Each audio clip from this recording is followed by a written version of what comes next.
Our next team is another team really hard to get a handle on. Like we were talking about Charlotte being confusing based off how their last two seasons have gone. But, I'm just pulling up the stats for last year's Brooklyn Nets. Hmm. And what am I supposed to take away from it? Last year, the Nets finished 45 and 37th. They were the 17th ranked offense and the 13th ranked defense, so kind of average on both sides of the ball. But it doesn't really make sense to look at those stats because for much of the season, they had Kyrie Irving and Kevin Durant on the roster, and they made some completely roster altering changes, but then still finish the season strong, just kind of like with a completely different roster, a completely different style. And there's just not really much to gain.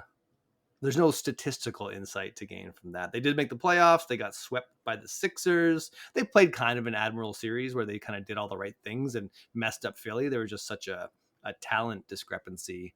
Yeah. So, projecting them, like Vegas has them finishing 19th because Vegas always indexes on last year's standings and kind of just knocks off wins or, or adds a couple wins. Simon and I are less optimistic. I'm an outright hater. Apparently, I've got them finishing 24th in the Yeah. league. Simon has them at 22nd. So let's look at what they did in the offseason, Simon. Yeah, I mean, a lot of things changed. A lot of it was at the trade deadline last year, not necessarily in the offseason, but they're only returning five guys from the start of last season. So two-thirds of their roster is different, which is a significant amount of overhaul. They had a couple draft picks. They were late first round picks. They picked up Noah Clowney out of Arkansas and Derek Whitehead out of Duke. A lot of draft people loved Noah Clowney's versatility, and a lot of people loved Derek Whitehead coming out of college, although he was another injury guy um, during his lone singular season at Duke. So we didn't. I mean, we did see him play later on in the year, but possibly never with a full bill of health. And then they signed a lot of role guys. Darius Baisley, they picked him up. They signed Dennis Smith Jr., who had a pretty solid season as kind of the backup point guard in Charlotte last year, recovering his career, which was nice to see. Lonnie Walker. And they also picked up my guy, Trendon Watford, Your who guy. I didn't know he was your guy. Portland unfortunately had to cut him to make room for the absolute massive salary that we decided that we need to give to Jeremy Grant. So Mm-hmm. yeah, Trent Watford was kind of a casualty in that whole deal. Oh, they also drafted Jalen Wilson out of Kansas. Big 12 Player of the Year. Yeah. I liked Jalen Wilson until some of the measurements started coming out and showed that he was pretty small for a Yeah. wing, but still a very good player. Like high level of basketball skill, competence. I don't think that Jalen Wilson is doomed to failure just because his wingspan is a couple inches shorter than you'd like it to see. He's still a highly skilled player, so that's potentially a nice pickup. I don't know why I'm talking so much about Jalen Wilson. Um, and then they re-signed Cameron Johnson to what I thought was a very, very nice contract. I Mm-hmm. saw some people calling him overpaid. Only like $90 million of his contract, it's a 4-year deal, is guaranteed, and then there's like 15 million or so in incentives on top of that. But that's not a lot of money for a guy that I would at least say is a pretty high level quality starting player. He has had some injury concerns in his career. That's probably the main thing that you'd worry about. I don't think he's had a fully healthy season yet in the NBA, but like when he's on the court, he's pretty impactful. Well, I think on the non for the non Cam Johnson haters, the Cam Johnson lovers have him earmarked as a most improved player candidate. So there's definitely two sides of Cam Johnson perception. I think that, I mean, he's clearly proven a ton as a shooter.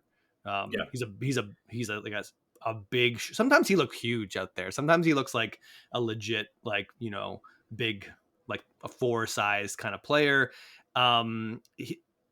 People used to be really down on his defense. He does get blown by every now and then, but I've watched a bit of Cam Johnson film, and he does a lot. He's got really good anticipation. He's got really good hands. He had a pretty good defensive season in Brooklyn once he got there. So we're kind of looking at a basement of a really, really solid, large 3-and-D player who hasn't given us any reasons to suspect he can't offer a little bit more than that. So yeah, I agree with you. That was a really great signing, and teams were slobbering to pay him at least that amount of money Yeah. elsewhere. So yeah, I think that was a big win for Brooklyn. Kind of want to start with what I think is good about this roster on the more macro level, and that's like defensively, this team has it all. They got Mhm. point of attack defenders with Dennis Smith Jr. and Ben Simmons. Maybe we'll talk a little bit more Ben Simmons, Michael Bridges. We got some of the best point of attack defenders in the NBA on this team, Yeah. and behind them, you got Nick Claxton, who really, really busted out last year, especially like when Durant and Irving were still there, and this team was trying to scrounge together one last kind of like, playoff run. Like Nick Claxton was the one really stabilizing everything, and just it seemed like every week he got better at defense, kind of thing. The hype sort of died down after the trade, and as Brooklyn kind of just went into like nobody cares because there's no big exciting stars on this. But Nick Claxton was getting defensive player of the year buzz early on, and I'd anticipate him sticking that at the best player and the best defensive player from the Western Conference Finals run 2 years ago. Dorian Finney-Smith is on this roster and probably won't start.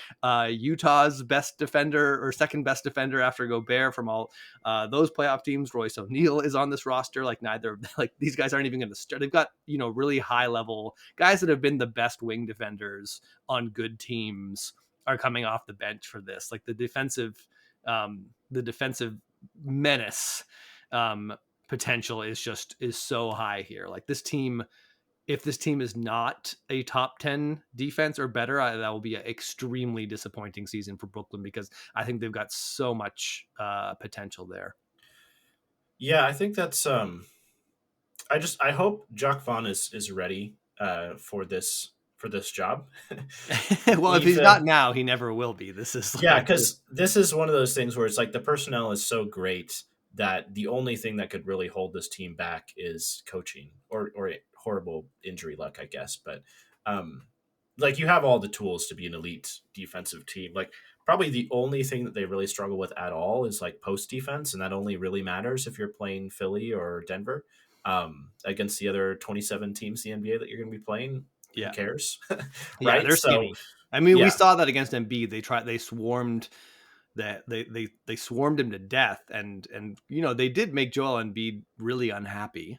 Like yeah, I mean, it, for a team that struggles to defend the post, and admittedly, Nick Claxton 1-on-1 can't really hold up against Embiid, but Embiid did not have a very good series. No, they ruined him, but like it came to the point where Joel Embiid's very basic passes, like they were so over aggressive against Embiid that it made Yeah, it very easy for Philadelphia to score. Otherwise, I still think that was the move. You have to attack Joel Embiid's weakness like that. So I yeah, think I applaud Jack Vaughn and the players there for the game plan that they executed, but it just wasn't enough. Like that game, if it was a slightly more talented roster, if they could have fought back a little bit more on offense, that would have been mhm, maybe a more competitive series. But ultimately they didn't really keep Philly's offense in check, and they just couldn't score. Like they had an offensive rating of yeah. 104 in that series. It was just like that So, gives you zero chance of winning.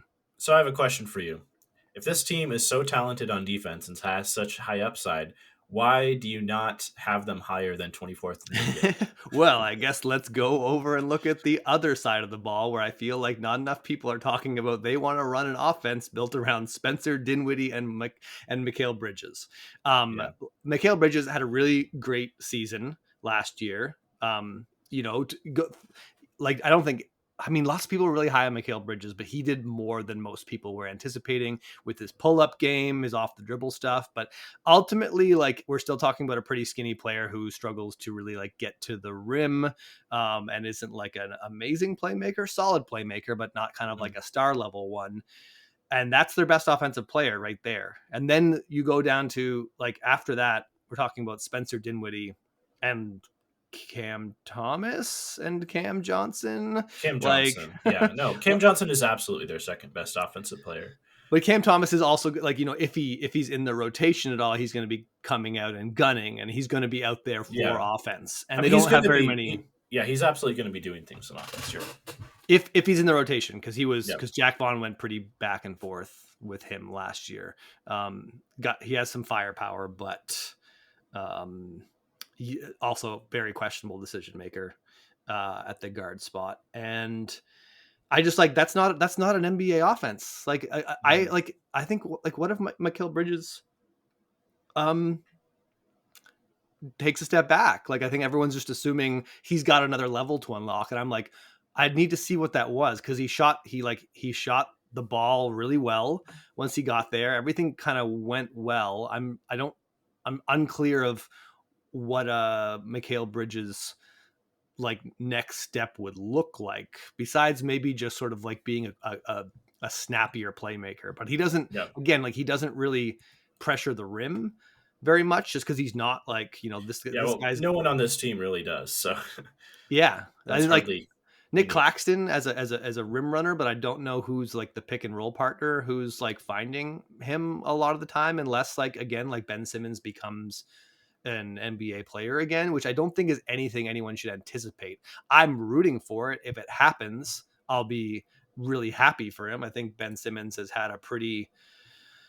yeah, I mean, it's an understatement to say his career has been disappointing over the past couple of years. I always root for NBA players to bounce back, but right now, like, I don't see who's what. Like, Dennis Smith Jr. is going to be like running the pick and roll. Like Spencer Dinwiddie doesn't really pressure the rim. Mm, Like Spencer Dinwiddie was Actually, a bailout guy. actually, yeah. I mean, I do think their offense off the bench is going to be improved over last year, and I do think that Dennis Smith Jr. is a large part of that. To be completely honest, I mean, this is like one of the only guys on the roster who has like real plus side athleticism and ball handling capability, who can break down the defense a little bit. They just didn't have that guy last year. It's like Edmund Sumner and Patty Mills running the lead Yeah, guard spot off the bench. Like it was rough. Like they didn't have that at all last year, and they at least have a guy who like can somewhat fill that role now. yeah, but then I mean Dennis Smith Jr. You just go you like so much of his offensive game is cut off because you go under every screen. He can't shoot a lick. Like his shot has only gotten worse in the NBA. Like he was amazing as a point of attack defender in Charlotte last year, and that got him a lot of minutes. And so raw points and assists like paint a certain picture. But like he shot 21% from three last Yeah, year, and that's it's true. just like I don't see him again, like he's got the athleticism, but he doesn't have the length or the touch to really threaten the basket. And like yeah, like you said, no one, and even a prime Ben Simmons never really pressured the basket that much. No, He'd drive and get into his only when floater Joel game, Embiid and wasn't playing. yeah, yeah. Now, I mean, there was that like any Ben Simmons supporter will cite that brief moment in time when Embiid was injured and he was playing with Marco Bellinelli and Ersan Ilyasova, and they were running and gunning, and it looked like, oh, this is what a Ben Simmons led team would look like. And I guess like that could happen with this team because this team has a lot of good 3-point shooting, and if Ben Simmons can get back to being an open 3-point look machine like he used to be, that would change the outcome of this team. But I'm not projecting that. I don't have that built No, into my Brooklyn projection. if we were projecting that, we'd have this team higher. Yeah, Yeah, I would love to see like it would be amazing like a Ben Simmons, Spencer Dinwiddie, Mikal Bridges, Cam Johnson, Nick Claxton lineup would be fun if Ben Simmons was a real player. Without that happening, and we're looking, and maybe Ben Simmons isn't playing or starting, or he's hurt again, and it's like Spencer Dinwiddie, Mikal Bridges, and then like maybe you're bringing one of the defenders back in there, like Royce O'Neal, Dorian Finney-Smith. Like again, the defense is great, but I'm just like this team is going to struggle to score. Oh my gosh! So yeah. I'm kind of picturing a bottom five offense here, and that is why I just don't think that this team is going to look anything like they did standings wise from last year. But sometimes the defense can carry you through the regular season. So I do think that this is another team that has play in potential. I just think the basement for this The team is basement for lower the than people offense is realize. rough. Yeah. Yeah. No, this is a potential trade team. It'll be interesting to see how patient they are with their draft picks. I mean, most of their draft picks aren't even their own draft picks, so you're not really able to control the outcome at all. And a lot of times, those picks don't have high upside because that team has no incentive to be bad. Um, so we'll see. I mean, how much trade value they really have, but like this is definitely a team that could make a move just with the draft assets and also the flexibility, like contract wise, they can make any trade. Um, Yeah. But what trade does Brooklyn want to make right now?